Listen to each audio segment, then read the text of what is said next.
Yun, mga ka-small time breeder, pasensya na kayo. Ngayon lang ako nakapag-update sa inyo kasi may ginagawa kami ay nagkukupras. Tinutulungan ko yung aking magulang sa pagkupras. Bali, update ko lang kayo dun sa aking mga stag na inahardening. Ito po ay national pero inahardening ko na. Mga ka-small time breeder, mga idol, papakita ko po sa inyo yung aking mga hinahardening. Bali, yung iba ay okay na, lumalaban na. Ito yung mga late na maturing na huli silang lumaban, pero okay na po sila, medyo nalaban na. Yun, mga small time breeder, ipapakita ko po sa inyo.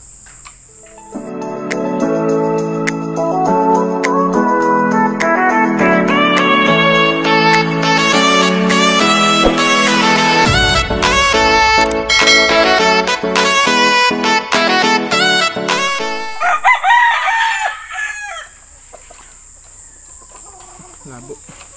Yun, mga ka-small time breeder, ito yung aking hinahardening. Ito yung aking palabas na 5K over yellow-legged Dutch. Ang 5K po nito ay yung aking di ata malabo, yung aking JGB, yung John Velasco. Ito po ay dig paired din po ito na 5K. Ang half and half po ito, na half po nito ay yellow-legged Dutch ni Doc Marvin Rocaport. Yan, ito po yung kanya resulta. High station po. Para sa akin po, high station na po ito. Ayaw ko na sobrang taas. Yan. Kung sa iba ito ay medium to high, pero sa akin po ito, high station na ito sa akin. Yan, yung aking 5K. Batang bata pa po. Ano? Mailap pa. Kakahuli lang po nito, mailap. Yan. 5K. Gandang manok po. 5K over yellow-legged Dutch.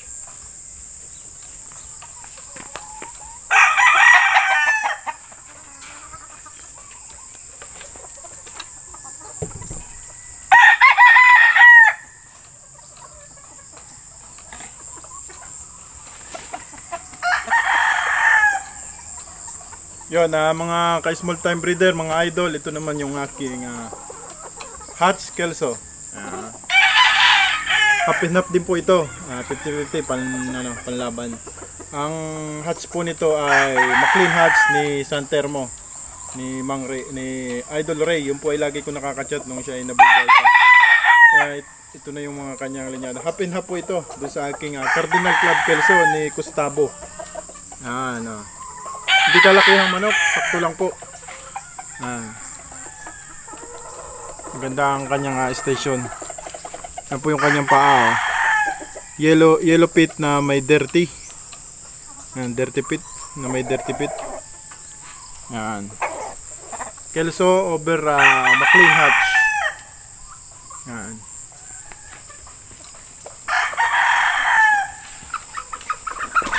Naasawa. Wow.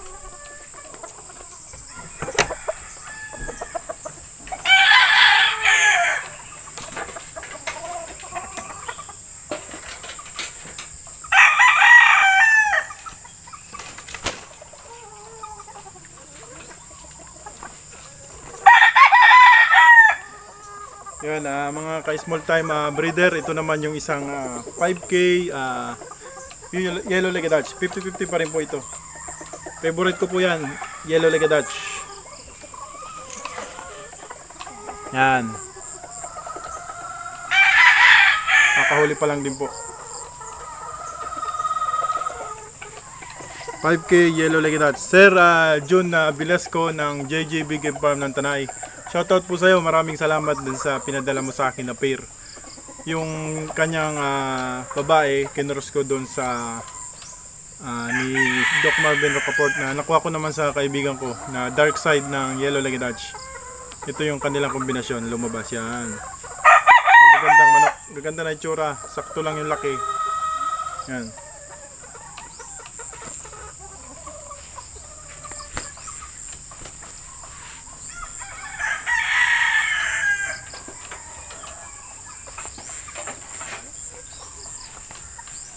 Mga ka-small time breeder, ipapakita ko po sa inyo. Yan sila mga ka-small time breeder. Bali ako po ay hindi malaking breeder. Ako po ay backyard lang po.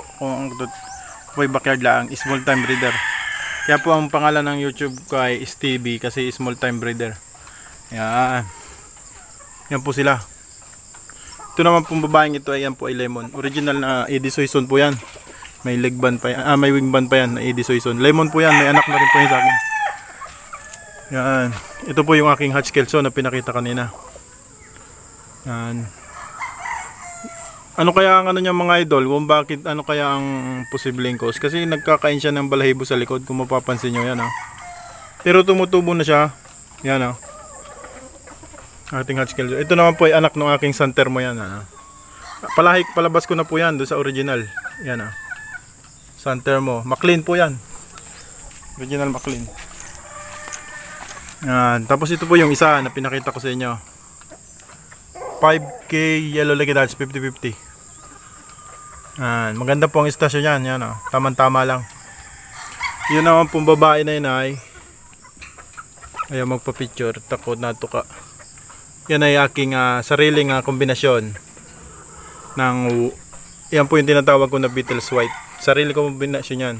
Pero ang pinakang white po niyan is white jacket na helicopter na ang linyada po ay galing kay Engineer Lloyd Pagtaka ng Indang Cavite, mataas na bayan, yung Highlander Game Farm na nag-champion ng UCBA 2018 solo na istagan. Alam ko 7 stag yun.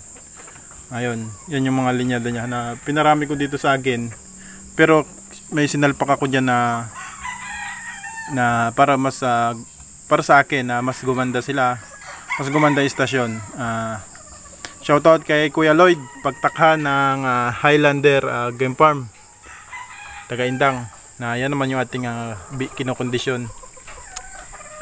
Yung update po pala dun sa ating balik natin kami. Yun mga idol, update ko po pala kayo dun sa ating laban na yung ating nilaban na 3, ang 2 po ay lumusot, ang isa ay hindi na palaban.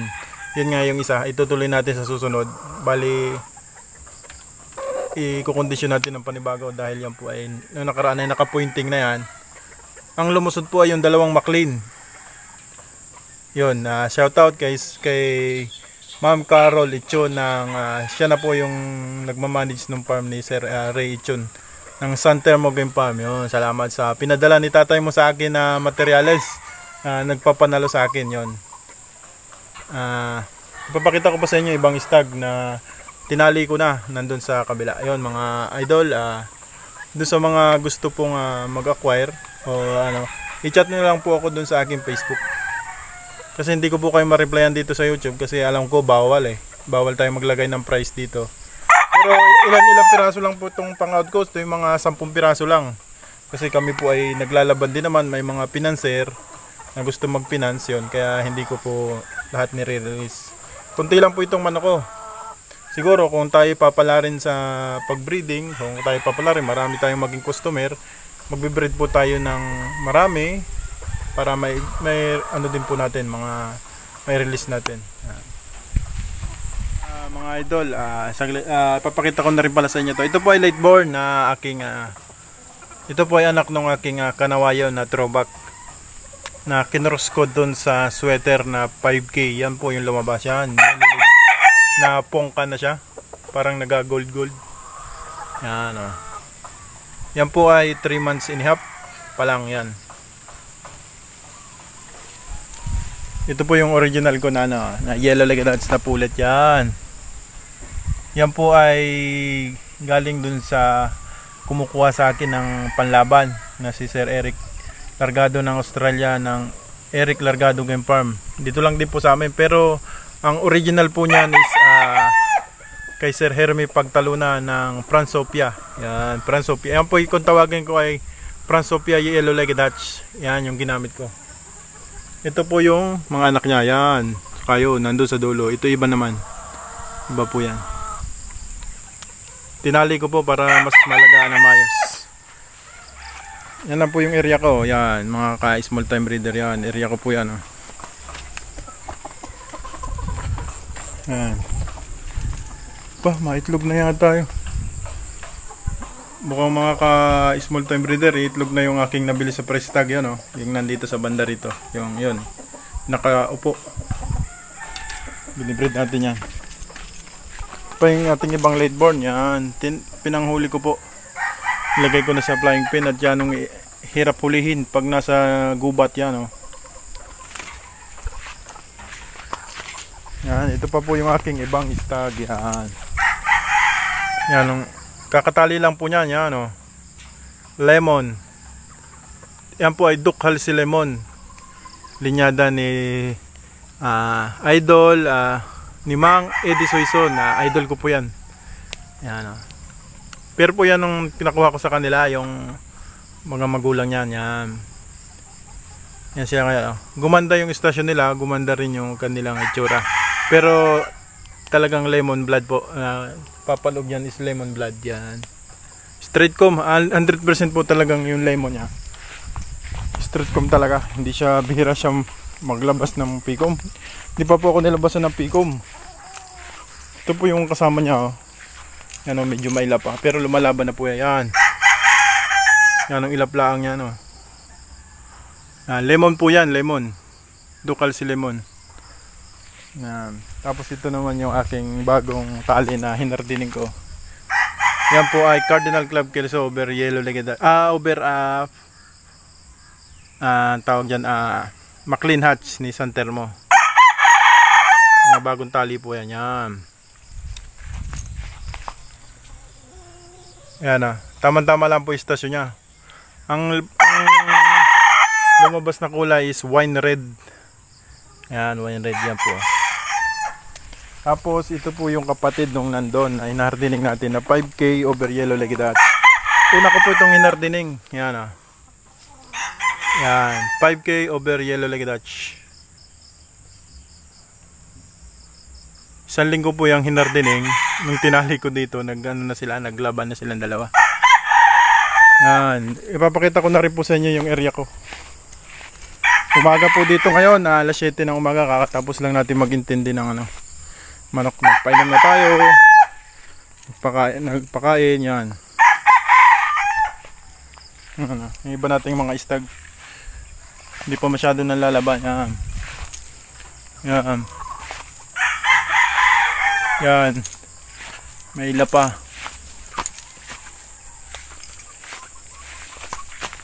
Yan sila mga ka-small time breeder yan. Yan po yung ginawa ko nung nakarana. Yan, nagilera akong TP. Kasi may itatali po tayo na nasa 15 pieces na late born. Yun lang po yung ating breed. Kasi yun pa lang yung kaya ng budget natin. Hindi tayo nagbe-breed ng sobrang dami. Ito naman po yung aking blues. Yan. Kaya lang ay pilay na ito. Hindi ko lang talaga inalis. Talagang mini-maintain ko po yung linyada na to. Kasi apat na magkakapatid yan, isa lang yung tumabla. Lahat panalo yung tatlo. Hinayaan ko lang siya dyan nakatali. Awan ko makakapangasawa pa yung mga idol yan. Alam po yung area ko, maliit lang. Yung aking ruweda pinagawa para hindi masyadong mahirap mahirap po kasi pag walang pwesto. Tapos magkukondisyon tayo. Kahit sabihin na tayo backyard lang. Kasi ako po ang lahat na nag-ano nito, intindi, finance, pagkain, patuka sa akin din, finance, lahat po ng finance.